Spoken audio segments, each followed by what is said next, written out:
Indian 1 shooting டைமில் audio office scene எடுக்கும்போது Indian express building போய் அந்த க்ரௌடில் ஒரு 200 பேர் 300 பேர் சார் சுற்றி நிற்பாங்க. அந்த க்ரௌடில் நிற்கிறதுக்கு முயற்சி பண்ணி முடியல. செருப்பு எடுத்து அவர் அடிக்கிற மாதிரியான அந்த சீனு உங்களுக்கு தெரியும். அந்த சீனில் சார் திருப்பி திருப்பி எடுத்து நம்ம அதாவது வெறி அடங்குற வரைக்கும் அடிங்க செருப்பால். செருப்பையும் திருப்பி தான் அடிச்சாரு. அன்னைக்கு தான் நான் சங்கர் சார் கிட்ட போய் அவர் ரொம்ப சீரியஸாக தான் யோசிச்சுட்டு இருந்தாரு. சார் என் முன்னாடி கமல்ஹாசன் நடிச்சிட்டு இருக்காரு சார். தெரியும் யா, எனக்கு எப்படி இருக்கும்னு நினைச்சு பாரு, போய் நடிகா அப்படின்னு துரத்தி விட்டாரு என்ன. கரப்ஷன்ங்கிறத வந்து அவங்க யாரோ பண்றாங்க அப்படின்னா நம்ம வீட்டுல நடக்குது, நம்ம தெருவில் நடக்குது, அதை பத்தி நீங்க என்ன பண்ணீங்க சார்? படம் பார்த்தீங்க, நல்லா இருந்தது, நீங்க என்ன பண்ணீங்கன்னு ஒரு கேள்வியை இந்த படம் வைப்பதாக நான் நினைக்கிறேன். I used to say, and I was 5 or 6 years old, so please don't like take me on it, but I used to say, I'm going to shoot all the bad people when I'm 60 years old, and then after that if I go to jail, it's fine, you know, anyways I'm going to die. So that's the kind of revolutionary mindset I've had since I was a kid. எப்படி 102 வயசுல சேனாபதியால பண்ண முடியும்னு ஒரு கேள்வி கேக்குறீங்க. So அந்த ட்ரீமுக்கான பதில் 102 வயசுல Senapathi what is he doing, what அமைதியா எப்படி உட்கார்ந்து இருக்கிறது அப்படிங்கறத ஃபர்ஸ்ட் கத்துக்கணும். ஏன்னா அதுக்கு நேர் ஆப்போசிட் நம்ம வாத்தியார். அதாவது அவருடைய பிபியை அப்படி பாப்பா உனக்கு கொஞ்சம் கொடுத்துருவாங்க. சார் பக்கத்தில் போயிட்டு ஒரு காட்சியை சொல்கிறது அவ்வளோ சாதாரண விஷயம் கிடையாது. நான் அதில் 100 கொஸ்டினுக்கு ஒரு ஆன்சரோட தான் போய் நிற்பேன் அப்படின்னு சொன்னார். நம்ம ரிஹர்சல் பண்ணும்போதே எப்படி பார்த்தோம்னா அப்படின்வாங்க, அது நோன்னு அர்த்தம். வேணாம் திருப்பி பேசாதீங்க அப்படி கை காட்டிக்கிட்டே இருப்பேன் சைட்ல இருந்து. ஒரு காட்சியை நாங்கெல்லாம் ரிஹர்சல் பண்ணும்போது ஒரு குதிரை ஒன்று நிற்க மாட்டேன்னு போயிடுச்சு, வெயில் ஜாஸ்தி, உங்களுக்கு ஞாபகம் இருக்கும் திருப்பதியில். அப்புறம் அதுகிட்ட கெஞ்சி கால்ச்சிட்டு நான் செலக்ட் பண்ற இடம் எல்லாமே பாத்தீங்கன்னா வருஷத்துல ஒரே ஒரு சீசன்ல மட்டும்தான் அந்த மாதிரி இருக்கும். அது பிப்ரவரியில மட்டும்தான் இருக்கும். அதுவும் அந்த ஒரு வாரம் மழையை பொறுத்து. 2:30 AM வந்துருச்சு. அது எந்த நேரத்துல AM ரத்னம்னு பேரு. படம் பூரா AM கால் ஷீட் தான் எனக்கு. the men and the lovely lady behind the making of this film. It's going to be a free-flowing chat, and we're going to start by just quickly introducing who you're seeing in front of you. Director extraordinaire, Mr. Shankar. Over 3 decades of blockbuster films talking about social concern and bringing out the best that Indian filmmaking can bring out in a very, very mass scale. And this is his latest creation. He's also working on 2 other films parallelly. This has never happened before in the history of the world. Indian 3 and Game Changer are the other 2 films he's working on. Thank you, Shankar sir, for joining us on this. To his right is one of the finest actors in the country, National Award winner, Samudrakani, who's made a name for himself by becoming the people that he plays. He's an incredible empath and a wonderful actor. Thank you, Kani, for being with us. To my left, the wonderful Rakul Preet Singh, who's worked in languages across the length and breadth of India and has a fan following all of her own. Rakul, I'm very excited to be talking to you today. And in front of you, I'm Siddharth. I'm the interviewer for the day. So I'm going to start with introducing the one person who's above and beyond this rest of the group, as we all identify him. His name is Kamal Haasan. Maybe you've heard of it. Just a person who's been working for over 6 decades, dominating every single craft that exists in the world of filmmaking. It is our incredible pride and joy to present to you the one and only Mr. Kamal Haasan. Thank you so much for having the time to be with us, sir. I'm going to start to my right with Samudrakani. ஏன்னா அவர் இது வரைக்கும் நிறைய இன்டர்வியூஸ்ல உங்க முன்னாடி வரல இந்த படத்துக்காக. ஏன்னா கால் ஷீட் வாங்குறது அவ்வளவு கஷ்டமா இருக்கு. ஸோ கனி, நீங்களே சொல்லுங்க சார் இந்த படத்தை பத்தி. ரொம்ப சந்தோஷமாக இருக்குது இந்த படைப்புக்குள்ளே வந்தது. ஆக்சுவலாக இந்தியன் 1 ஷூட்டிங் டைமில் அந்த ஆடியோ சீன் எடுக்கும்போது ஆடியோ ஆஃபீஸ் சீன் எடுக்கும்போது இந்தியன் எக்ஸ்பிரஸ் பில்டிங் போய் அந்த க்ரௌடில் ஒரு 200 பேர் 300 பேர் சார் சுற்றி நிற்பாங்க. அந்த க்ரௌடில் நிற்கிறதுக்கு முயற்சி பண்ணி முடியல. ஏன்னா அப்போ நிறையா ரெஸ்ட்ரிக்ஷன்ஸ் இருந்தது, முடியாமல் வெளியே அனுப்பிச்சிட்டாங்க. அதற்கு பிறகு ஒவ்வொரு முறையும் முயன்று வேறு திசைகளில் பயணித்து ஒரு 25 வருஷம் கழித்து ஒரு நாள் திடீர்னு சாரை பார்க்கும்போது எழுதும்போதே உங்கள் பேரை தான் எழுதியிருக்கேன், வந்துருங்க அப்படின்னு சொன்னார். அது ஒரு பெரிய அன்னைக்கு இருந்த பதட்டம் இன்ன வரைக்கும் இருக்குது. முதல் முறையாக 2 பேருக்கும் ஒரே ஸ்கூல், ஒரே குரு.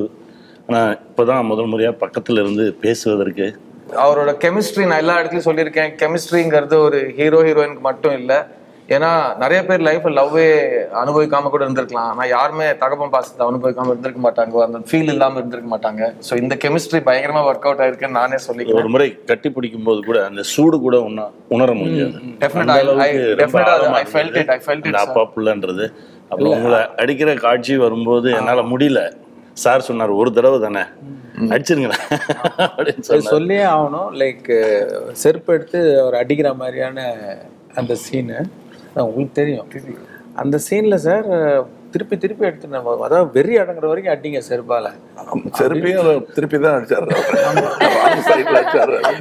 சார். வந்து நிறைய டேக் வர போகுது, போறோன்ற அளவுக்கு நீங்க அடிங்க. நார்மல் செருப்பா இருந்தா கூட வலிக்காது சார். இவங்க வலிக்காத செருப்புன்னு ஒண்ணு கொண்டு வந்து கொடுத்தாங்க சார். பட்டவனுக்கு தான் சார் கேட்கறேன். அதுதான் சொல்ல வரேன். நான் வந்து ஒரு ஆர்டிஸ்ட் மேல அடிக்க போறோம், அந்த சாஃப்டான ஒரு இதை போட்டு கொண்டு வாங்கன்னு கொண்டு வந்தாங்க.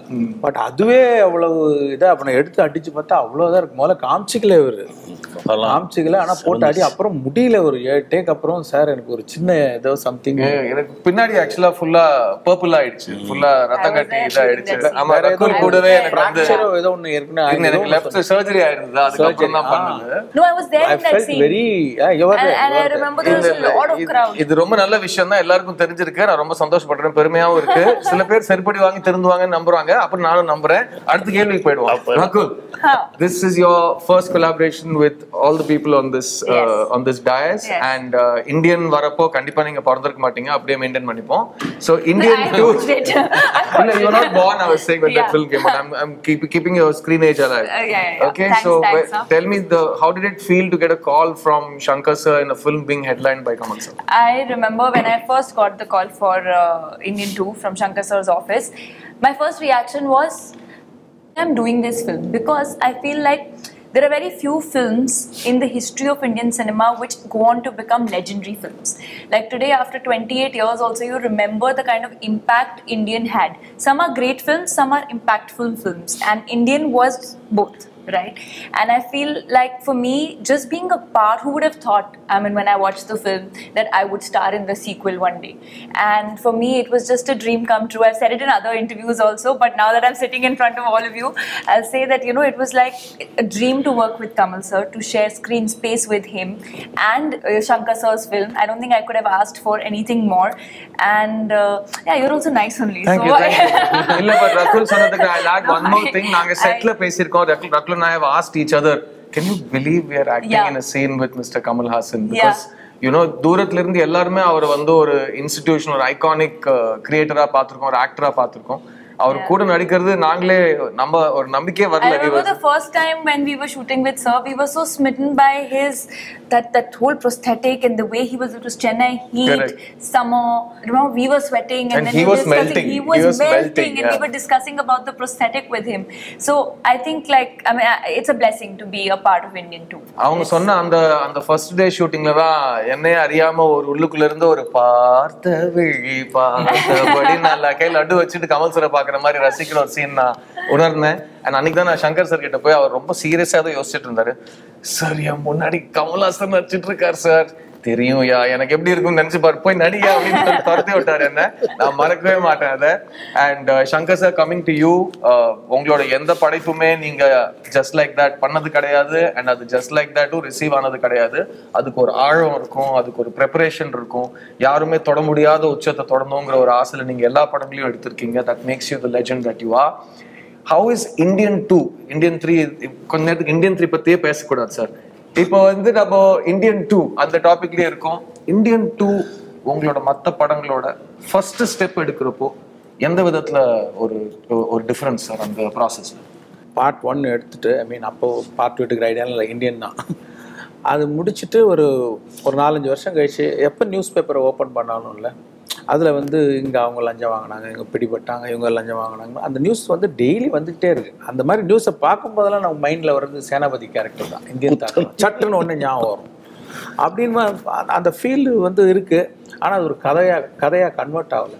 ஸோ நான் வெயிட் பண்ணிக்கிட்டே இருந்தேன். லைக் ஒவ்வொரு படம் முடியுமோ யோசிப்பேன், அது கதையாக ஃபார்ம் ஆகாது. ஆனால் அந்த உணர்வு மட்டும் இருந்துக்கிட்டே இருக்குது, மறுபடியும் தாத்தா வரணும் அப்படின்ட்டு.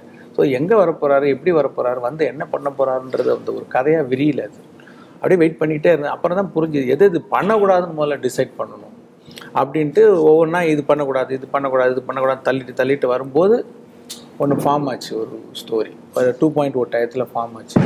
ஸோ ஐ டிசைடட் அண்ட் அது ஒரு நல்ல க்ளீனாக ஒர்க் பண்ணிவிட்டு சார்கிட்ட போய் சொன்னால் சாருக்கும் பிடிச்சிது. தென் நான் இந்த ஒரு தருணத்துக்கு ரொம்ப நன்றி கடன் பட்டிருக்கேன். ஏன்னா இந்தியன் 2 எடுக்கலன்னா நான் திரும்ப சங்கர் சாரோட ஒர்க் பண்ணியிருப்பேன்னா எனக்கே தெரியாது. ஸோ இந்தியன் 2 ஸ்டார்ட் பண்ணதுக்கு ரொம்ப ரொம்ப நன்றி sir. Now coming to the man of the hour mister Kamal Haasan sir. உங்ககிட்ட இந்த படம் எப்படி வேற படத்துலேருந்து மாறுபடுதோ வித்தியாசப்படுதோ நான் கேட்க மாட்டேன். நான் பீச்சில் போய் ஒவ்வொரு கிரெயின் ஆஃப் சாண்டுக்கு என்ன வித்தியாசம்னு அவங்களை கேட்க மாட்டேன். பிகாஸ் நீங்கள் எல்லாருமே பண்ணிட்டீங்க. அதை தாண்டி அன்னைக்கு அந்த கோவத்துக்கு அந்த ஆதங்கத்துக்கு இன்னைக்கு நீங்க திரும்ப இந்தியன் 2 எடுக்கிறீங்கன்னு உங்களுக்கு ஒரு நீங்க மைண்ட்ல முடிவு எடுத்ததுக்கு அப்புறம் உங்களை சுத்தி இருக்கிற சர்க்கம்ஸ்டான்ஸஸா இருக்கட்டும், உங்களோட ஓன் மென்டல் ஸ்டேட்டா இருக்கட்டும், எவ்வளவு வித்தியாசம் இருந்தது sir? And how did you approach this? அதாவது தமிழை பத்தி பாடும்போது சொல்லுவாங்க, அந்த அந்த சீர் இளமை திறம் வியந்து வாழ்த்ததுமே என்ன, அந்த மாதிரி அந்த மாறா இளமையுடன் எல்லாரும் சேர்ந்து செய்கிற இந்த கரப்ஷனை மாற்றாமல் வச்சிருக்கிறதுனால தான் எங்களால் இந்தியன் 2 எடுக்க முடிஞ்சது. இந்த சீர் இளமை திறன் வந்து தமிழுக்கு இருக்கிறத விட கூட அதிகமாக அதுக்கு வந்துடுமோன்னு பயமாக இருக்கு எங்களுக்கு. அந்த மாதிரி அதை பாதுகாத்து வைத்திருக்கிற அரசியல்வாதிகளை மட்டும் சொல்கிறேன்னு நினைக்க வேண்டாம்.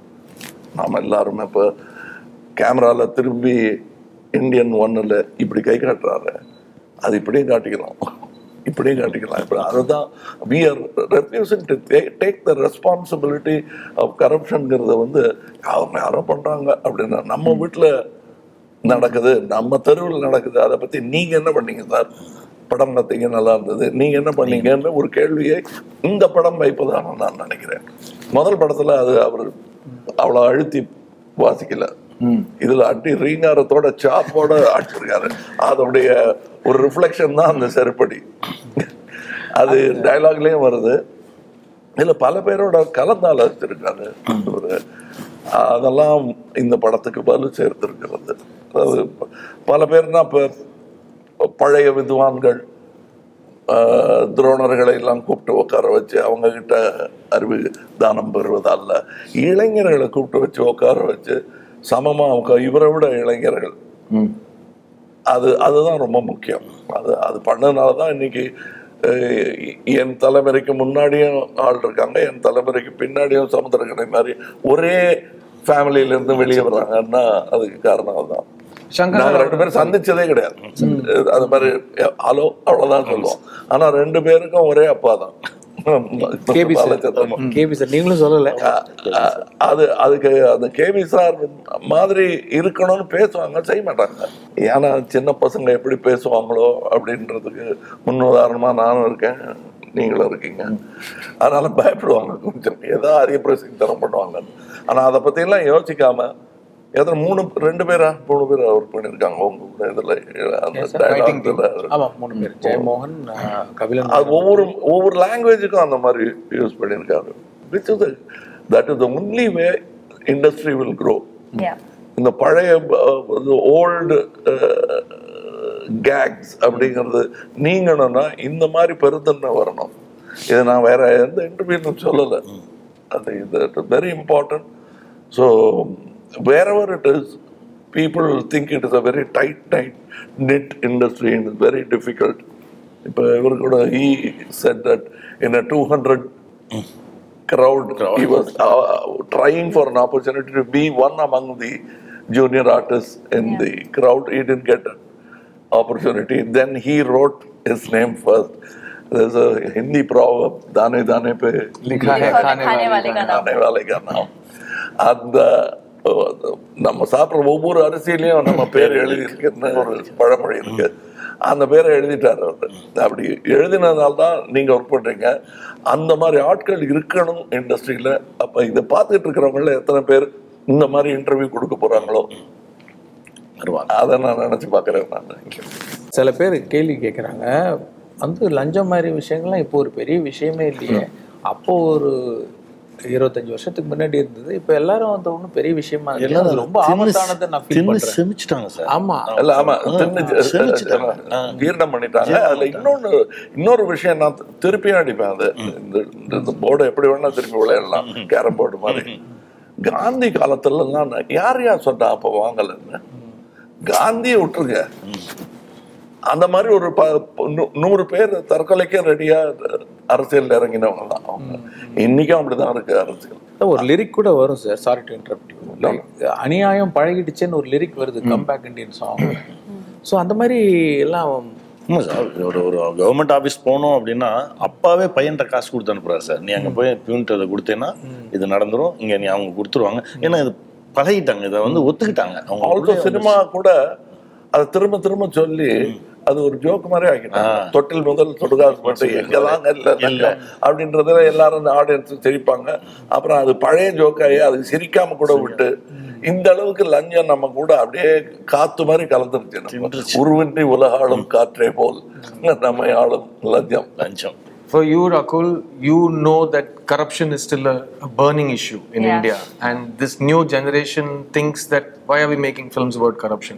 What is your take on this? Have you addressed it as an actor when you performed this character? Because in the படத்துல Rakul நானும் Rakul யாரோ கேட்டிருந்தாங்க, இந்த படத்துல பெண்களுக்கு என்ன ரோல் இருக்கு அப்படிங்கிற விஷயத்துல புரட்சிக்கு ஜெண்டர் கிடையாது, அது gender neutral.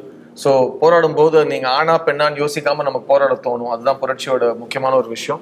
So this revolution and the idea of bringing justice through protest, how much of it is a part of you as an individual, as an actor? Completely. If I share, and so my dad's from the army, right? And I've always been very close to the system, the way of functioning, hearing these stories. So when I was a kid, I used to always say, when I grow up, I'm going to, this is really funny, but I used to say, and I was 5 or 6 years old, so please don't take me on it, but I used to say, I'm going to shoot all the bad people when I'm 60 years old, and then after that, if I go to jail, it's fine, anyways, I'm going to die. So that's the kind of revolutionary mindset I've had since I was a kid. And I feel it's amazing if through films, films are the biggest medium, right, of consumption. And I feel if through entertainment, if through that platform, we can voice out issues, it's like showing a mirror. It's like telling everyone that, you can't just crib about what's existing, but take charge. And I think films like Indian create that impact. That's what I was saying. Very few films leave that impact. And I think we have that through Indian 2, very well said in the film. So I'm completely for it. And I think films are the best medium. So idhula enna theriya varuduna, chinna vayasla Rakul na perusai senapati ava poren kanavu kandiranga. I want to grow up and kill all the bad people. And I'm 60 years old. Yeah. So avanga Indian 1 la vara senapati da avangaloda life goal ah irundhirukku. So Indian 2 la vara senapati அந்த சேனாபதி கிட்ட இருந்து அதை பத்தி நான் ஒரு விமர்சனம் நானே பண்ணியிருக்கேன். இந்தியன் 1 பத்தி சொல்லும்போது இது பெடஸ்ட்ரியன் ட்ரீம், அது நடக்கக்கூடிய காரியமே இல்லை. ஆனா இந்த ட்ரீம்ல இருந்து தான் ரியாலிட்டியை நம்ம பண்ண முடியும். இது பண்ண முடியாது, இது குற்றம், அதுக்கு ஒன்றும் பண்ண முடியாது. அந்த அளவுக்கு கோபம் வருது இல்லையா? போய் சொன்னா நாக்க வெட்டி போட்டுருவேன்றது அப்பா நாக்க வெட்ட போறது இல்லை எப்பவும். பட் அந்த அளவுக்கு கோபம் இருக்குங்கிறத காட்டணும் இல்லையா? அதைத்தான் இதில் காட்டியிருக்கோம். இது வாழ்க்கை முறையாக இருக்கவே முடியாது. அதுக்கு அடுத்த கட்டம் என்ன? இந்த கரப்ஷனே இல்லாமல் எப்படி பண்ணுறதுன்னா அது வரவே வராது. அந்த நாள் இன்ஃபெக்ஷன் இல்லாமல் என்னைக்கு பண்ணுறீங்களோ அன்னைக்கு தான் கரப்ஷனும் இருக்காது. இன்ஃபெக்ஷனை பாதுகாக்கிறதுக்கு என்னென்ன தற்காப்புகள் எடுக்கிறீங்களோ அத்தனை தற்காப்பும் நாம் நிதம் எடுத்தாகணும். தினம் அது இருக்கும் அங்க. அப்படியே நாம தான் பாதுகாப்பா இருக்கணும், என்றுமே விழித்திருக்கணும். இந்தியன் 23 வரையும் நம்ம எடுத்தாலும் தப்பு இல்லை. சார் என்ன சொல்றாருன்னா, கொலை பண்றது தப்பு தான், அத ஒரு ட்ரீம் வேர்ல்ட்ல ஒரு விதமான ஜஸ்டிஸா ஃபர்ஸ்ட் பார்ட் இந்தியன் பேசுது. ஸோ அதை பார்த்துட்டு ஃபுல்லா இது நடக்கும்னு நம்புறவங்க எப்படி 102 வயசுல சேனாபதியால பண்ண முடியும்னு ஒரு கேள்வி கேட்குறீங்க. ஸோ அந்த ட்ரீமுக்கான பதில் 102 வயசுல Senapathi what is he doing, what is his ability? ஏன்னா என்னுடைய வயசு எனதல்ல. இப்ப நான் சந்தித்த பெரியவர்களை பாலச்சந்திரன் உதாரணத்துக்கு சொல்லலாம், அல்லது ஒவ்வொரு ஆள்கிட்ட இவர்கிட்ட இருந்தும் கூட நான் செட்ல இருந்து படம் கத்துக்கிட்டு தான் இருக்கேன். ஒரு செட்ல இவ்வளவு கயாசு நிலவும் செட்ல அமைதியா எப்படி உட்கார்ந்து இருக்கிறது அப்படிங்கறத ஃபர்ஸ்ட் கத்துக்கணும். ஏன்னா அதுக்கு நேர ஆப்போசிட் நம்ம வாத்தியார். ஆமா. அதாவது அவருடைய பிபியை அப்படியே பாப்பா உனக்கு கொஞ்சம் கொடுத்துருவாங்க. நமக்கெல்லாம் பிபி வந்துடும். அதுக்கு நேர் எதிர்மாறானதை இன்னொரு தலைமுறையில இருந்து கத்துக்க முடியுது. அப்படி பார்க்கும்போது சேனாபதியோட வயசு 170 வரல இருப்பாரு. ஏன்னா 1000 வயசு அது எல்லாத்தையும் சேனாதிபதி அவராகவே இருக்க வேண்டிய அவசியம் இல்லை. அந்த குணாதிசயத்தை கொடுத்து விட்டால் சேனாதிபதி சிரஞ்சீவி. நம்ம தெலுங்கு சிரஞ்சீவி கோச்சிக்க போறாரு. அவர்கிட்ட பர்மிஷன் இருக்கேன், அவர் பேரை யூஸ் பண்ணலாம். நான் கரீனா, அடுத்த கேள்வி உங்ககிட்ட வரேன். நீங்க ஒரு ரைட்டர், ஒரு சிறந்த டைரக்டர், நீங்க நிறைய ஹிட் படங்கள், கல்ட் படங்கள் நடிச்சிருக்கீங்க. உங்களோட படங்களும் சீக்குவலுக்கு ஒரு நாள் வரும். ஆனா இந்த பாயிண்ட் ஆஃப் வியூல ஒரு ரைட்டரா, ஒரு டைரக்டரா, ஒரு சீக்குவல் எடுக்கிறப்போ உங்களுக்குள்ள என்ன மாதிரி டவுட்ஸ் வரும், என்ன மாதிரி ஜாகிரதைகள் நீங்க எடுத்துப்பீங்க, நீங்க யோசிக்கிறீங்க? ஸோ அந்த மாதிரி ப்ரெஷர்ஸ் உங்களால ஃபீல் பண்ண முடியுதா இவ்வளவு பெரிய ஒரு ஃப்ரான்ச்சைஸ்க்கு? தினம் செட்டில் பார்த்துக்கிட்டே இருப்பேன். எவ்வளவு அந்த மெனக்கெடல் இருக்குல்ல, எவ்வளவு கவனமா கையாளுறாரு. நம்ம பேசியிருக்கோம் நிறைய நாள். தினம் நான் வந்து ஒரு உதவி இயக்குனர் மாதிரி தான் பார்த்துட்டே இருப்பேன். அவர் எழுதின அந்த காட்சியை கையாளும் விதமே எனக்கு அவ்வளோ பிடிச்சிருக்கும். அதில் ஒரு அழகாக ஒரு கிராஃப் போட்டு. ஏன்னா இப்போ ஒரு சில படங்களுக்கு நம்ம போகும்போது, நான் யாரையும் குற்றம் சொல்லலை, ஒரு எல்லாம் சுற்றி வராங்க. எல்லா இடத்துலையும் ஒரு 30 ஆக்சஸில் ஆக்ட் பண்ண வேண்டியதாக இருக்குது. கத்துற காட்சியாக இருந்தால் கூட நீ எதை வைப்பீங்கன்னு சொன்னீங்கன்னா நல்லா கத்திடலாம் அப்படின்னா கூட, இல்லை சார் அது இப்போ சொல்ல முடியாது, நீ கத்திருங்க அப்படின்னு தான் சொல்கிறாங்களே தவிர, அதுக்கப்புறம் அண்ணன்ட்ட பார்க்கும்போது கரெக்டாக இந்த இடத்துல இந்த ஆக்சஸில் தான் ஷார்ட் வரும், இல்லைன்னா இது பேலன்ஸில் இருக்கும், இன்னொரு நாள் எடுப்போம் அப்படின்னு சொல்லி நான் சொன்னேன். ஒவ்வொரு காட்சிக்கும் நீங்கள் போடுற அந்த வரைபடத்தை வச்சு ஒரு புக்கு போடலாம் அப்படின்னு நான் கேட்டேன். போங்க அப்படின்றாரு.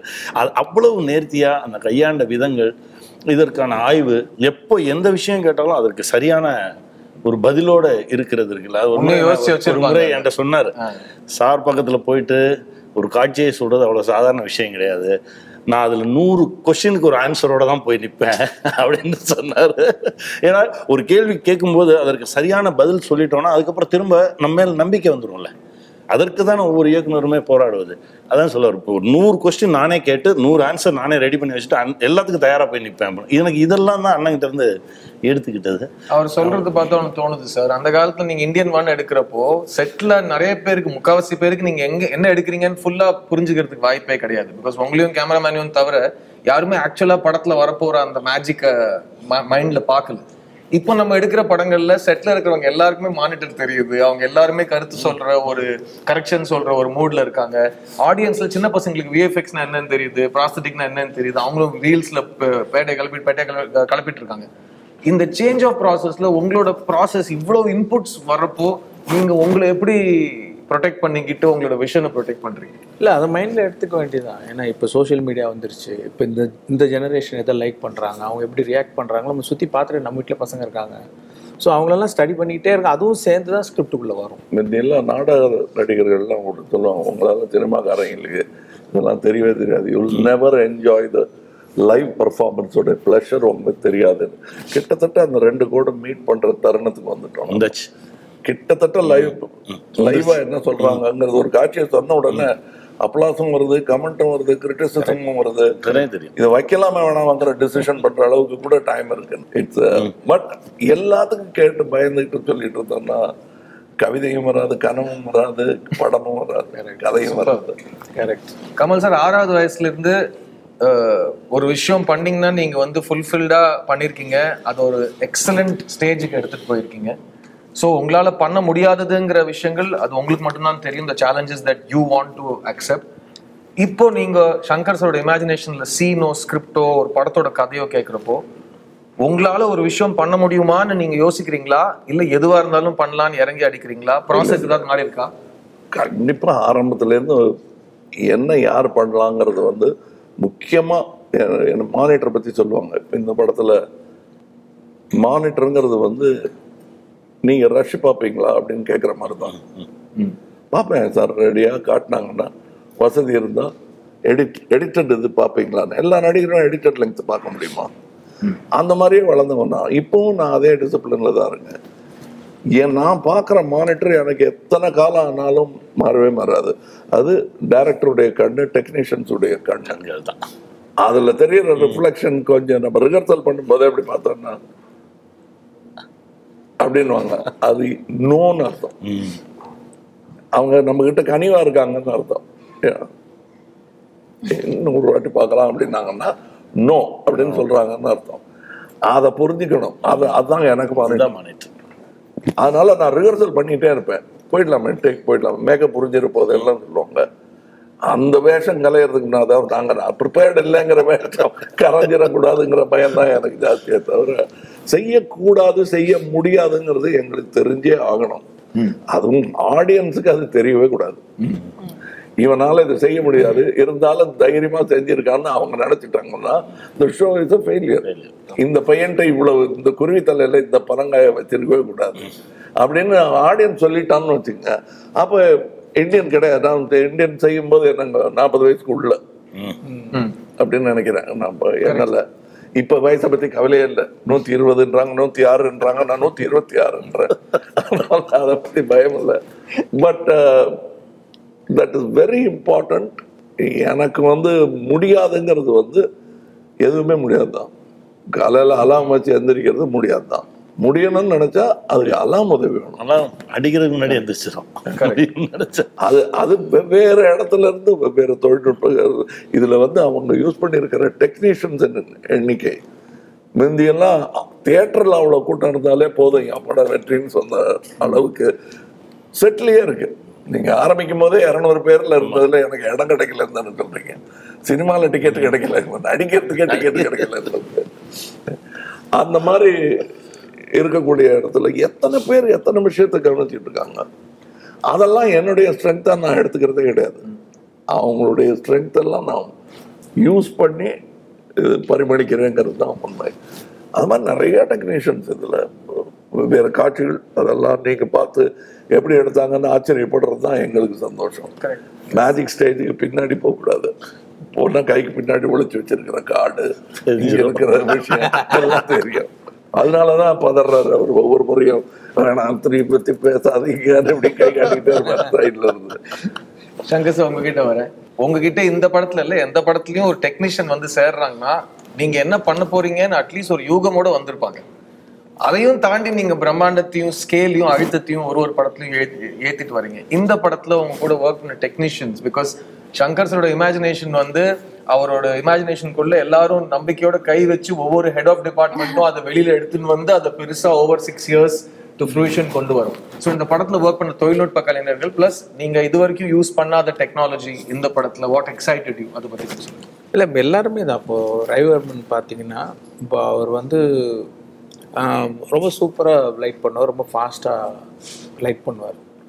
பட் இருந்தாலும் இன்னும் கொஞ்சம் ஏதாவது ஒன்று எக்ஸ்ட்ரா இருந்தால் நல்லா இருக்குமே அப்படிங்கிறதுக்காக அவர்கிட்ட சொல்லுவேன். நான் ரவி நீங்கள் ஒரு வர்மம் போடுங்க. அவர் தாத்தா மட்டும்தான் போடுவார். நான் வர்மமா, நீங்கள் ஒரு ஒளி வர்மம் போடுங்க அப்படின்னு சொல்லுவேன் அவர்கிட்ட. அவர் புரிஞ்சுக்குவார். சரி ஏதோ இன்னும் எதிர்பார்க்குறாரு. டக்குன்னு ஒரு 2 லைட்டை வைப்பார். சொன்ன உடனே டக்குன்னு அந்த மேஜிக்கை கொண்டு வந்துடுவார். இதுதான் இது ஒளிவர்மம் இல்லை, ரவிவர்மம். அது பொறுமை எல்லாருக்கும் வேணும். அதாவது ஒரு காட்சியை நாங்கள்லாம் ரிஹர்சல் பண்ணும்போது ஒரு குதிரை ஒன்று நிற்க மாட்டேன்னு போயிடுச்சு. வெயில் ஜாஸ்தி, உங்களுக்கு ஞாபகம் இருக்கும் திருப்பதியில. அப்புறம் அதுகிட்ட கெஞ்சி கால்ச்சி அதான் ஹார்ஸ் பவர்னு சொல்லுவாங்க. அதை கொண்டு வந்து திருப்பி நிறுத்தி இதுல ஒரு குதிரை இவர் உள்ள போனோம் ஒரு செட்டுக்குள்ள. அது இடத்த எப்படி பார்த்தாருங்கிறது தான் இப்ப எனக்கு கேள்விய. இடம் வருக்கு படத்துல எடுத்துட்டோம், அதெல்லாம் வேற. இவர் எப்ப போய் இதெல்லாம் பார்த்தாருங்கிற கேள்வி வருது. அதுல ரொம்ப பேர் போக முடியாது. தலைக்கோணால நான் நிறைய ஷூட் பண்ணிருக்கேன். அந்த இடம் பார்த்ததில்ல. எங்கேயா போயிட்டே இருக்கீங்க, நடந்துகிட்டே இருக்காங்க. கூட எங்க கூட இருக்கிற எக்யூப்மெண்ட் எல்லாம் தூக்கிட்டு வர்றதுக்கு ஒரு குதிரை ஒன்று ஏற்பாடு பண்ணியிருந்தாங்க. அது மயக்கம் போட்டு விழுந்துச்சு. நான் என்னுடைய வாழ்நாள்ல பார்த்தது கிடையாது. குதிரைக்கு பிஸ்கட் கொடுத்துட்டு உட்காந்துருந்தேன் நான். அதாவது அவ்வளவு ஓட்டி ட்ரிப் அடிச்சிருக்கேன். அந்த ஒரு காட்சி அது படத்துல கொஞ்ச நேரம் தான் வரும். அது மாதிரி நிறைய காட்சிகள் நிறைய பேர் ஒர்க் பண்ணியிருக்காங்க. இதெல்லாம் நம்ம கஷ்டத்தையே சொல்லிட்டு இருக்க கூடாது. கடைசியா அந்த தியேட்டர்ல ஒரு அப்ளாஸோ சூழ் கட்டுறாங்கன்னா அப்படின்ட்டாங்கன்னா அது எத்தனை குதிரை வேண்டாம் மயக்க போடுறதுக்கு ரெடி. சங்கர் சார், இந்த படத்தோட பாடல்கள், because you are one of the best music video directors in the world. So இந்த படத்துல கேலண்டர் சாங்கான லொகேஷனா இருக்கட்டும், கம்பேக் இண்டியன்ல இருக்கிற எடிட்டிங் பேட்டர்னா இருக்கட்டும், நம்ம கதரல் சாங்ல இருக்கிற ஸ்கேல் அண்ட் அந்த யூத்தோட ஒரு எக்ஸைட்மெண்ட்டும் உற்சாகமும் இருக்கட்டும். இந்த படத்தோட பாடல்கள் பத்தி நிறைய டிஸ்கஸ் பண்ணுவோம் because it's going to you created a legend with Indian One. So in this film, music, how important is it? It's important in all your films, but this film, what does it do and what can the audience expect? இல்லை, எல்லாமே ஸ்கிரிப்டை base பண்ணி தான். Like இப்போ வந்து சேனாபதி திரும்பி வரணும் அப்படின்போ ஒரு கம்பேக் இண்டியன் ஒரு சாங் ஒன்று வருது. ஏற்கனவே நிறைய பாட்டுனா இத்தனை படங்களில் பாட்டெலாம் வந்திருக்கு. அதுலேருந்து இது எப்படி வித்தியாசப்பட போகுது, இது என்ன கேட்குது இந்த பாட்டு, ஸோ அதை எப்படி பெஸ்ட்டாக கொண்டு வரலாம் எல்லா சைட்லையும். லைக் ஆர்ட் டிபார்ட்மெண்ட் சைட்லேயே ஆகட்டும், மியூசிக்கு, லிரிக்ஸு, காஸ்டியூம்ஸு, எல்லா பக்கமும் யோசிக்கும் போது கொஞ்சம் கொஞ்சமாக அது விரிஞ்சு அது கரெக்டாக ஒரு ஷேப்புக்கு வருது. ஸோ இப்போ இதை பார்த்தீங்கன்னா இந்த கம்பேக் இண்டியன் சாங் வந்து ஆக்சுவலாக மாண்டேஜாக வரும். அது வந்து என்னென்னா ஹவுசிங் போர்டு இந்த மாதிரி ஒரு எளிமையான இடத்துல தான் எடுக்கணும். அந்த எளிமையான இடத்துல வந்து ஒரு வியக்க வைக்கிற மாதிரி பண்ணணும்னு போது தான் அந்த பெயிண்டிங்கு, நிறைய டான்ஸஸ், அதுவும் ஃபோர்ஸ் பண்ணல. சும்மா ஏதாவது படத்தில் நம்ம பெயிண்ட் அடித்தே ஆகணுன்ட்டு அப்படின்லாம் பண்ணல. ஏன்னா யங்ஸ்டர்ஸ் வராங்கன்னும் போதே போஸ்டர் ஒட்டுவாங்க, அப்புறம் வினைல் வைப்பாங்க. ஸோ அவங்களுடைய தாட் ப்ராசஸ் போகும்போது ஸோ இப்போ என்னென்னா இப்போ பார்த்தீங்கன்னா அந்த கிராஃபிட்டிலாம் வரைவாங்க சில யங்ஸ்டர்ஸ், ரொம்ப ரெவல்யூஷனரி யங்ஸ்டர்ஸு. இது மாதிரி எல்லாம் தாட் ப்ராசஸ் போகும்போது ஸோ ஒரு பெரிய ஒரு கட்டிடத்தில் வந்து இவருடைய உருவத்தெல்லாம் வரைஞ்சி அவங்க செலிப்ரேட் பண்ணுறாங்க அப்படின்போது அந்த தாட் ப்ராசஸில் ஒன்று வருது. அதை இன்னும் அழகுபடுத்துகிறாங்க டீம். ஐ மீன் சினிமாட்டோகிராஃபர் அவருக்கு ஒரு கலர் ஸ்கீம் கொண்டு வர்றாரு. அவர் ஆர்ட் டைரக்டர் வந்து இதை எப்படி பண்ணலாம், இந்த மாதிரி பண்ணலாம், அவரு உள்ளே வர்றாரு. ஸோ அப்படி அந்த சாங் அது பண்ணோம். கேலண்டர் ஷூட் அப்படின்னும் போது ஜென்ரலாகவே கேலண்டர் ஷூட் ஒரு பீச் ஓரமாக நடக்கும். ஸோ நம்ம வந்து பீச் ஓரம் நிறைய பாட்டு நானே பண்ணியிருக்கேன், நிறைய பாட்டில் சில பாட்டு பண்ணியிருக்கேன், நிறைய பாட்டு நம்ம பீச் ஓரமே வந்துட்டுருக்கு. இது வேறு எங்கே வித்தியாசமாக பண்ணலாம் அப்படின்னும் போது அப்போ நம்ம பொலிவியாவோட சில பிக்சர்ஸ்லாம் பார்த்தேன், ரொம்ப எக்ஸைட்டிங்காக இருந்தது. சரி அது போய் பண்ணலாம் அப்படின்னா அது ரொம்ப என்ன பிரச்சனைனா, நான் செலக்ட் பண்ணுற இடம் எல்லாமே பார்த்தீங்கன்னா வருஷத்தில் ஒரே ஒரு சீசனில் மட்டும்தான் அந்த மாதிரி இருக்கும். அது ஃபெப்ரவரியில் மட்டும்தான் இருக்கும். அதுவும் அந்த ஒரு வாரம் மழையை பொறுத்து. அதாவது தண்ணி வந்து ஒரு 1 அடி 1/2 அடியிலேருந்து 1 அடி வரைக்கும் தண்ணி தேங்குச்சுன்னா நம்ம நினைக்கிற எஃபெக்ட் கிடைக்கும். கம்மியாக இருந்தாலும் வராது, ஜாஸ்தியாக இருந்தாலும் அந்த வாட்டர் அந்த சலனம் வந்து அந்த ட்ரெய்லரில் பார்த்துருப்பீங்க, ஒரு கண்ணாடியை தரையில் வச்சுட்டு அது மேலே நிற்கிற மாதிரியே இருக்கும். ஆமாம், இவ்வளோ பெரிய கண்ணாடியான்றது தான் ஃபஸ்ட்டு தோணும் நமக்கு. ஏன்னா கண்ணு கெட்ட தூரம் வரையிலும் கண்ணாடியை பரப்பி வச்சுட்டு அது மேல நடந்து வாங்க மாதிரி இருக்கும். ஸோ நிறைய பேர் கேட்குறாங்க சங்கர் சாருக்கு மட்டும் இந்த மாதிரி லொகேஷன் இங்கே கிடைக்குதுன்னு. அதுக்கு நான் ஒரு ஸ்டூடெண்டாக ஒரு பதில் சொல்கிறேன். அவரோட இமேஜினேஷனில் ஒரு கண்ணாடி மேலே 100 பேர் ஆடணும்னு இருந்தால் கண்ணாடி மாதிரி உலகத்தில் இடம் எங்கே இருக்குன்னு அவர் தேடினா ஈஸியாக கூகுளில் கிடச்சிடும். அந்த மாதிரி நடந்தால் அவர் ஆனால் ஈஸியாக போய் சேரலாம். அந்த இடத்துக்கு போய் சேர்றதுக்கு 3 நாள் + 2 days எல்லாமே நடக்கும். 5 days நடக்கும் ஒரு இடத்துக்கு போகிறது. அதுவுமே எல்லா டீமோட சப்போர்ட் இல்லைன்னா அது பண்ண முடியாது. மெயினாக ப்ரொடியூசருக்கு ஸ்பெண்ட் பண்ணணும். ஏன்னா வந்து அந்த மாதம்தான் போகணும் அப்படின்னும் போது அது ஒரு மாதிரி உத்தேசமாக அவங்க சொல்லுவாங்க. மழை வரதை நம்ம எப்படி சொல்ல முடியும், ஒரு வாரம் தள்ளிச்சுன்னா கூட பண்ண முடியாது. பிளானிங்கே ரொம்ப கஷ்டமாக இருந்தது. ஸோ இந்த மேனேஜர் டீம்ஸு, ப்ரொடக்ஷன் டீம்லாம் ரொம்ப சிரமப்பட்டு ஆர்கனைஸ் பண்ணாங்க. அங்கே போனால் அதில் என்னென்னா அந்த சன்லைட் ஜாஸ்தி, கண்ணை திறக்கவே முடியாது, அவ்வளோ சன்லைட்டு குளிர். ஸோ அதில் அந்த மிஸ் யூனிவர்ஸ் 2017 டெமிலே தெபோ ஆக்ட் பண்ணியிருக்காங்க. அவங்களாம் வெரி கோஆப்ரேட்டிவ். சவுத் ஆஃப்ரிக்கா அவங்க மிஸ் யூனிவர்ஸ். பட் என்ன நம்ம இண்டஸ்ட்ரியில் இருக்கிற ஒரு ஆக்ட்ரஸ் எப்படி அவங்க ஃபஸ்ட் டைம் தான் வராங்க, அவ்வளோ கோஆப்ரேட்டிவாக புரிஞ்சுக்கிட்டு லிப்ஸிங்க்கு அதெல்லாம் பண்ணி ரொம்ப அருமையாக டான்ஸ் எல்லாம் கூட ரொம்ப பிரமாதமாக பண்ணாங்க. ஏன்னா கண்ணு திறக்க முடியாது, அவ்வளோ ஒளி.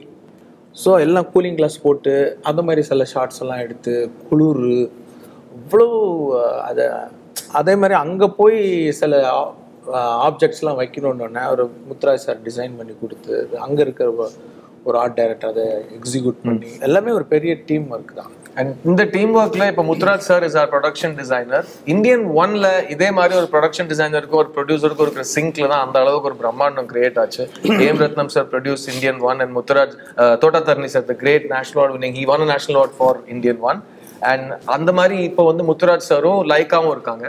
So it's a huge undertaking for a producer. And sir, Laika Patti and how this whole project has been handled, and today we have Red Giant and Laika presenting it for us. இல்லை அவர் நிறையா பேட்டிகளில் சொல்லியிருக்காரு, கேட்டு நான் தான் இந்த படத்தை எடுக்கணும்னு வற்புறுத்தி வந்த ஒரு விஷயம் வந்து அது வந்து ஏற்கனவே இந்தியன் 1 பார்த்துருக்காரு. அதனால நம்பி இந்த படத்தை நான் எடுக்கிறேன்னு சொன்னார். ஒரே வார்த்தையில் முடிச்சிடலாம்.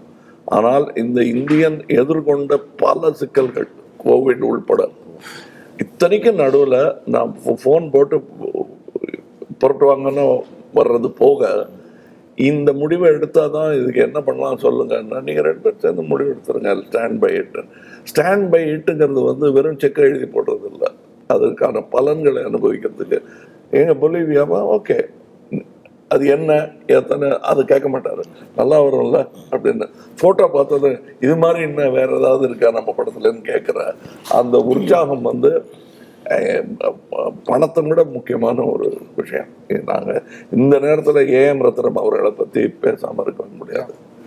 ஏஎம் ரத்னம்ங்கிறவர் வந்து படம் எடுக்கும்போது ஒவ்வொரு ரூபாயும் எண்ணி பார்த்து தான் செலவு பண்ணோம். அப்போ நான் முதல்ல பிரசாத் ஸ்டுடியோவில் உட்காந்துட்டு, சார் மேக்கப்பு இதெல்லாம் வேண்டாம் சார், நானே மேக்கப் மேன் அப்படின்னு தான் ஆரம்பித்தார் அவர். அது சரி சார், ஆனால் அது எங்கேயோ போயிடுச்சு அந்த கலை, இந்த மாதிரி இருக்கு அந்த மாதிரி இருக்குன்னு சில ஃபோட்டோஸ் எல்லாம் காட்டின உடனே ஒன்று எனக்கு ஏஜென்ட்டாக மாறிட்டார் அவர் டைரக்டர்கிட்ட. சார் இப்படியே பண்ணிடலாம் சார்னு எனக்காக அவர் பேசிக்கிட்டு இருந்தார். அதை இழுத்து விட்டுக்கிட்டோமே தவிர நானே ஏன்டா சொன்னோங்கிற அளவுக்கு சிக்கல்கள் அதில். ஒவ்வொரு விஷயத்துலையும் ஹேர் ஸ்டைல் இருந்து அது ஷூட்டிங் டைம், அவர் சரி இப்படி லொக்கேஷன் பார்த்துருவார், இந்த கண்ணாடி மாதிரி பச்சை பசேல் இருக்கிற இடத்துல நட்ட நடுவில் ஒரு வீடுன்னு. சரி வீடு இருக்கு, அந்த பச்சை பசேல் இல்லை, பச்சை பசேல் இருக்கு வீடு இல்லை. சரி பச்சை பசேல் இருக்கிற இடத்துல வீடு போட்டிருக்கல அப்படின்னா 120 ஏக்கர் 4வது திசையில இருந்தால் தான் இவர் எதிர்பார்க்கிற பச்சை வரும். அதுக்கு நடுவில் லொக்கேஷனுக்கு போய் சேர்றதுக்கு 1 மணி நேரம் படப்பையில் அந்த மாதிரி இடமெல்லாம் இருக்குன்னே தெரியாத அளவுக்கு ஒளிஞ்சி இருக்கு அந்த இடங்கள். அந்த இடத்துல மேக்கப் போடுறதுக்கு 1 மணி நேரம் டிராவல் பண்ணி போட்டது வேஸ்ட்டு. ஏன்னா நிற்க போகிறது வந்து 5 மணி நேரமோ 4 மணி நேரமோ. அங்கேயே மேக்கப் ரூம் போட்டாங்க. வீடு போடலாங்கும் போது மேக்கப் ரூம் சேர்த்து போட்டு. ஸோ அப்போ படுக்கிறது எங்கன்னா அப்போ கொஞ்சம் சீக்கிரமாக தான் இருந்திருக்கணும். கொஞ்சம் சீக்கிரம்னா 2:30 மணி 2:30 AM எழுந்திரிச்சு, அது எந்த நேரத்தில் ஏஎம் ரத்னம்னு பேர் இந்த படம் பூரா ஏஎம் கால் ஷீட்டு தான் எனக்கு. அதில் கூட வர கதாநாயகிக்கும் அந்த எங்களுக்குள்ள ஒத்துழைப்பு வேணும். ஏன்னா நான் சாப்பிட போகிற நேரத்தில் அவங்க மேக்கப் ஆரம்பிப்பாங்க. நான் 2:30 மணின்னா அவங்க வந்து 3:30 மணிக்கு வரணும், இல்லை நான் 2:30 மணின்னா அவங்க 1:30 மணிக்கு. இப்படி ஏதோ ஒரு 1 மணி நேரம் வித்தியாசத்தில் 2 பேரும் வரணும். 2 பேரும் கிட்டத்தட்ட 1/2 மணி நேரம் வித்தியாசத்தில் செட்டுக்கு வந்தோம். இது ஒரு நாள் ஷூட்டிங் இல்லை. அந்த மாதிரி இதில் இன்னும் நம்ம வசதி வந்ததும் உட்கார்றதுக்கு சேர் வந்ததை விட இன்னும் என்னென்ன பிரச்சனை இருக்கு கொண்டு வச்சுக்கலாம்னு செலக்ட் பண்ணி வச்ச மாதிரி அவ்வளோ சிக்கல்கள். ஒரு எக்யூப்மெண்ட், புது எக்யூப்மெண்ட் மொக்க போட்டு அதை கொண்டு வந்து யூஸ் பண்ணலான்னா அதில் இருக்கிற நேரம் அப்படிலாம் நீங்கள் சினிமாவில் அப்படி போயிடும் அது. பட் அதை ப்ரிப்பேர் பண்ணுறதுக்கு, அது பண்ணுறதுக்கு, அதில் டைலாக், அதில் ஸ்டண்ட்டு, அதில் ஒரு டைமிங், இதெல்லாம் பண்ணும்போது அது நிஜமாவே மாயா பஜார்னு ஒரு படம் எடுத்தாங்க. இந்த ராட்சசங்களுடைய லட்டெல்லாம் எடுத்து சாப்பிட்ற மாதிரி. அது ஒவ்வொரு லட்டையும் ஒவ்வொரு ஃப்ரேம் நடத்து கேமராவை நடத்திருக்காங்க. கிட்டத்தட்ட அந்த மாதிரி ஒர்க்கு தான் 1 டன் சொல்லுவாங்க. அந்த படம்லாம் பண்ணும்போது சிங்கீதம் ஸ்ரீனிவாசராவ் மாதிரி இருக்கிற டைரக்டர்ஸ் எல்லாம் அந்த அசிஸ்டன்ட் டைரக்டர். இன்னைக்கு இதை பற்றி இன்னொரு 10-15 வருஷம் கழிச்சு கதை சொல்லுவாங்க. அவ்வளோ சிக்கல்கள் நிறைந்த, இத்தனைக்கும் தோள் கொடுத்த லைக்கா. அது மட்டும் இல்லை, ஒரு படத்தை நம்ம தான் நினச்சிட்டு இருக்கோம், ஏன் இவங்களுக்கெல்லாம் இப்போ தோணலையா இந்த மாதிரின்னு. எவ்வளவு சிக்கல் வரும், எவ்வளோ இடைஞ்சல் வருங்கிறது வெளியே இருந்து பார்த்து சொல்ல முடியாது. களத்தில் இருக்கும்போது எவ்வளவு பெரிய அர்ஜுனனா இருந்தாலும் காண்டிபத்தை கீழே வச்சிருவோம். அங்கே ஒரு ஆள் வந்து கீதோபதேசம் செய்யணும் அவனுக்கு. அந்த மாதிரி பல நேரங்கள் இதில் வந்திருக்கு. எனக்கு இவரும் நிறைய படம் பண்ணியிருக்காரு, நான் நிறைய படம் பண்ணியிருக்கேன். இவ்வளவு சிக்கல்கள் எல்லா திசையிலேருந்து வந்தது இதுதான் நினைக்கிறேன் நான். இவ்வளோ நீளமாக இவர் படம் எடுத்ததும் இல்லை. இவர் சொன்ன மாதிரி ஒரே நேரத்தில் 2 படம் இவர் பண்ணதும் கிடையாது. இப்போ இன்னைக்கு பிஸியஸ்ட் ஆக்டர் டைரக்டர் எங்க 2 பேர் அடிபடுது. அதுக்கு நாங்கள் பொறுப்பு இல்லை. கோவிட், இயற்கை, நல்ல பொறுமை உள்ள ப்ரொடியூசர்ஸ், டிஸ்ட்ரிபியூட்டர்ஸ், இதை கரெக்டாக கொண்டு போய் சேர்க்கறதுக்கு வேண்டிய டிஸ்ட்ரிபியூட்டர்ஸ் இப்போ இங்கேயும் திருப்பதி பிரசாத் அவர்கள் இருக்கிறாங்க. அவங்கெல்லாம் ஒவ்வொரு தூண்கள் இந்த அங்கே வந்து ரெட் ஜெயண்ட்ஸ் இருக்காங்க. பென் மருதாருங்கிறவங்க வந்து அங்கே நார்த் பேன் இண்டியன் மூவிங்கிறது வெறும் பேனா பேப்பர்ல வராது, அது வெறும் பென் இண்டியன் மூவி தான். பேன் இண்டியன் வேணும்னா இத்தனை பேர் இருக்கணும், முட்டு கொடுக்கணும், தோல் கொடுக்கணும். இந்த ஜாகர் நாட்டுன்னு வெள்ளக்காரன் ஒரு வார்த்தையை நம்ம கிட்ட இருந்து திருடிட்டு போயிருக்காங்க. அந்த ஜாகர் நாட்டுங்கிறது ஒரிசாவில் வரும் ஜெகநாத ரதம் இருக்கிறது இல்லையா, அதுதான் அவனே பார்த்து வியந்திருக்கான். என்னையா அது இவங்கெல்லாம் அடிமைகளை ஆக்கிடலாம் ஈஸியான்னு நினைச்சிட்டு இருக்கான், இவன் இப்படி ராக்கெட் சயின்ஸ் மாதிரி ஏதோ பண்றானேங்கிற வியப்புல அந்த வார்த்தையை எடுத்துட்டு போயிட்டாங்க. அந்த ஜாகர் நாட்டு அந்த மாதிரியான ஒரு ஜாகர் நாட்டு தான் ஜெகநாத ரத சக்கரால் வஸ்துன்னாய். நீங்க கேட்டீங்க 28 years முன்னாடி இந்த படத்துக்காக எடுக்கப்பட்ட முயற்சி, கஷ்டம் எல்லாமே அதுக்கான வந்த ரிசல்ட். அந்த பொறுப்பு இன்னைக்கு 28 years later, the two people who made it all those years ago have come back. I will also let you know that there are 3 actors in this film who have dubbed in all the 3 languages in their own voice. So it's a true pan-Indian film. Thank you, Kamal sir, for inspiring us. Thank you for giving us all this giant scale. Shankar sir, thank you for believing in us. Kani, thank you for your time. Rakul, it was a pleasure working with you. Thanks everyone. Thank you.